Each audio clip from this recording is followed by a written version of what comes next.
Следната година ние влегуваме во два изборни циклуси, тоа се претседателски и парламентарни избори.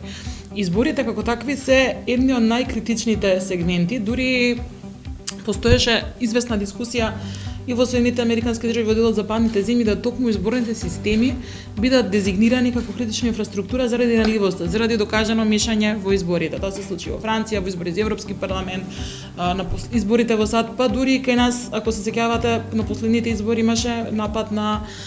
веб страната на Државната изборна комисија и на агрегатот за вести, што значи дека никој не е имун и не можете од такви процеси сосема да се заштитите дури ако ја дадете најдраконската можна казна.